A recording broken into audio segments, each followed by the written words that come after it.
दो ही मत हैं, एक वेदों को मानने वाले हैं, एक वेदों को नहीं मानने वाले हैं। नहीं मानने वालों में चारवाक, जैन और बौद्ध, ये दोनों हैं, ये तीन हैं। लेकिन जो मानने वाले हैं वो वेदों पर आधारित है। तो नास्तिक और आस्तिक दोनों हैं वेदों में, या दोनों दर्शन भारतीय दर्शन की परंपरा में जुड़ते हैं। इसके बावजूद भी अगर हम दोनों दर्शनों को देखें या दोनों मतानुसार, दोनों दर्शनों के अनुसार, आस्तिक और नास्तिक के अनुसार देखें, तो दोनों में जो समन्वय मिलता है, उस समन्वय के आधार पर हम भारतीय दर्शन की विशेषताओं को व्याख्यात कर सकते हैं। यहाँ पर जैसे पहला, सबसे पहला क्या है बताएं? भारतीय दर्शन आध्यात्मिक होता है। आध्यात्मिक होता है। अध्यात्म से मतलब है यहाँ आत्मा परमात्मा से। बेशक जो नास्तिक है वो परमात्मा को नहीं मानते हैं, लेकिन आत्मा को तो सभी मानने वाले हैं, क्योंकि आत्मा की संतुष्टि के लिए ही दर्शन बनाए गए। व्यक्ति कार्य करता है, कार्य करने के बाद उसे जब तक संतुष्टि नहीं मिलेगी तब तक वो कार्य करता ही रहता है। यहाँ अगर हम नीति की बात करें तो नीति शास्त्र के साथ साथ भारतीय दर्शन तर्क शास्त्र पर भी आधारित है, इसलिए आध्यात्मिक है। दूसरा, भारतीय दर्शन जीवन के निकट है। जीवन के निकट है। प्रत्येक व्यक्ति जीवन से संतुष्ट होना चाहता है, इसीलिए भारतीय दर्शन, चाहे वो नास्तिक हो चाहे आस्तिक हो, हर कोई चाहता है कि उसका जीवन यापन अच्छी तरह से बीते, सुखद हो, आने वाले समय में उसके साथ जो कठिनाइयां हैं उनसे निदान हो उसका। इसलिए भारतीय दर्शन जीवन के बहुत निकट है। अगला, भारतीय दर्शन आध्यात्मिक असंतोष है। आध्यात्मिक असंतोष, बेशक ईश्वर को मानने वाले हैं, नहीं मानने वाले हैं, उसके बावजूद भी भारतीय दर्शन में जब आध्यात्मिक असंतोष पैदा हुआ तभी भारतीय दर्शन की नींव रखी गई। इसलिए जब तक आप अध्यात्म के, कई लोग होते हैं जो कहते हैं अरे ईश्वर कुछ नहीं है, ईश्वर को नहीं मानने वाले हैं, तब दर्शन की उत्पत्ति होती है। इसलिए भारतीय दर्शन महत्वपूर्ण है जो आध्यात्मिक असंतोष से पैदा होता है। दर्शन का लक्ष्य दर्शन का लक्ष्य मोक्ष है, मोक्ष की प्राप्ति, अर्थात कठिनाइयों से, समस्याओं से निराकरण करना। तो दर्शन का जो मुख्य आधार है वो यही है कि जब तक हम लक्ष्य की, शिक्षा भी तो इसीलिए है, वो ऋग्वेद में कहा गया है सा विद्या या विमुक्त है, विद्या वो है जो विमुक्त की ओर ले जाती है। इसलिए यहाँ पर दर्शन के बारे में यही कहा गया कि भारतीय दर्शन मोक्ष की ओर ले जाता है, अर्थात आपकी समस्याओं का निदान करता है। नेक्स्ट, बंधन का कारण अज्ञान है। बंधन का कारण अज्ञान है। हम दार्शनिक विचारधाराओं में जब तक फलीभूत नहीं हो सकते जब तक हम ये न जाने कि अज्ञानता क्या है। अज्ञानता सच और झूठ के बारे में जानना, गलतियां करना, गलतियों का परिणाम आपको वैसा मिलेगा जैसा करेंगे आप। कई बार देखा होगा आपने, आप पढ़ते पढ़ते अचानक सो जाते हैं, तो सोते सोते आपका सिर जहां आप पढ़ रहे हैं उसमें लग जाए तो आपको पता चलता है अरे हम सो रहे थे। या अगर हम बहुत पुरानी बात करें तो गांव में पहले लैंप से पढ़ाई करते थे, तो अक्सर पढ़ते पढ़ते अगर नींद आ गई और लैंप पर गिर गए तो हो सकता है हमारी छत भी हो सकती है, जल भी सकती है। इसलिए यहाँ पर मोक्ष की प्राप्ति के साथ साथ बंधन, जन्म मरण के बंधन ही तो है, हम विभिन्न रिश्तों और नातों से जुड़े हुए हैं, ये बंधन ही तो है। सबसे बड़ा कारण बंधन का अज्ञानता है।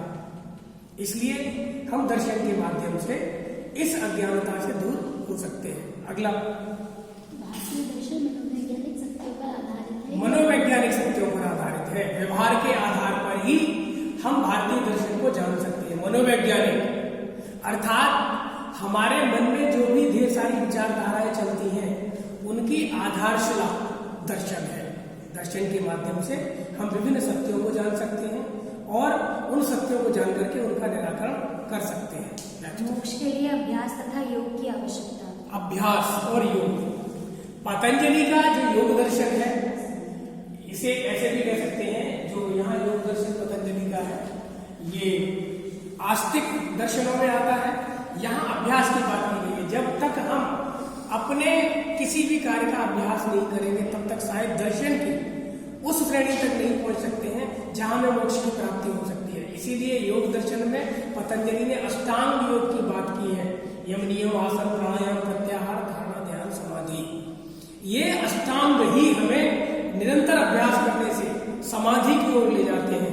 तभी मनुष्य नर से नारायण बनने की श्रृंखला में जुड़ जाता है।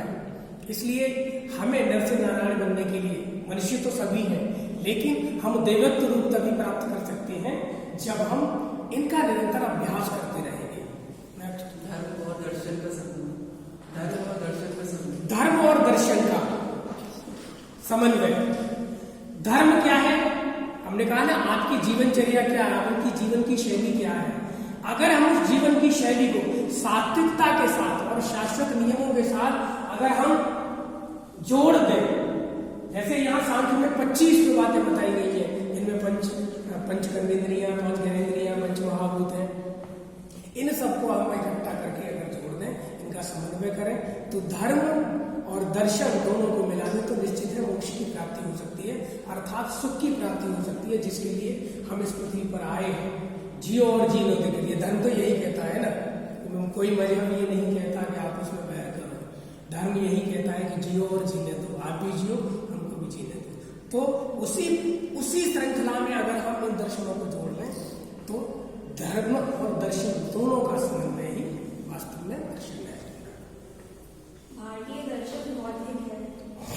बौद्धिक है, बौद्धिक परंपरा पर है, चाहे वो नास्तिक हो चाहे आस्तिक हो। यदि ये दर्शन बुद्धि के परे निकल जाएंगे तो शायद है हम उन चीजों को नहीं पाएंगे। चाहे पाश्चात्य दर्शन हो चाहे भारतीय दर्शन हो, सबका जो आधार सूत्र है वो बुद्धि ही है, इसलिए बौद्धिक है। भारतीय दर्शन समन्वयवादी है। समन्वयवादी है, हम एक दूसरे में मिलने का कार्य करते हैं। भारतीय दर्शन की विशेषता ये है कि हम सबको अपने में विलय करने का, सबको अपने में समाने की क्षमता रखते हैं। अयम निज परोवेत गणना लघुचेत सा उदार चरिता नाम तो वसुधैव कुटुंबकम। ये शैली भी तो भारतीय दर्शन की है, जिसमें हम कहते हैं कि सारी पृथ्वी, जहां जहां मनुष्य रहता है, जिस स्थान पर मनुष्य रहता है, वो सारी पृथ्वी ही हमारा अपना घर है। इसीलिए तो हम उदार चरित्र वाले कहे जाते हैं। तो इसलिए सबको समाने की क्षमता, सबके साथ समन्वय करने की क्षमता हमारे भारतीय दर्शन में है। नेक्स्ट अखिल। भारतीय दर्शन प्रगतिशील है, निरंतर गत्यात्मकता है हमारे दर्शन में। हम एक जगह टिके हुए नहीं है। जड़वाद के बाद आगे बढ़िए यथार्थवाद, द्वैतवाद, अद्वैतवाद, द्वैतवाद, विशिष्ट द्वैतवाद, हम बढ़ते चले जाते हैं, हम रुके नहीं है एक जगह पर। जहां जहां हमने विकास किया, विकास की स्थिति में आगे बढ़ते गए, तो उसके साथ साथ हमने एक से एक लंबी छलांग लगा करके आगे बढ़ने का प्रयास किया है। इसीलिए भारतीय दर्शन पाश्चात्य दर्शन से कहीं 2 कदम आगे की बात करता है। हम केवल सत्य पर आधारित सत्य की खोज करने के लिए केवल सत्य तक सीमित नहीं है, हम सत्य से परे जाने का भी प्रयास करते हैं। इसलिए हम प्रगतिशील हैं, हमारा भारतीय दर्शन प्रगतिशील है।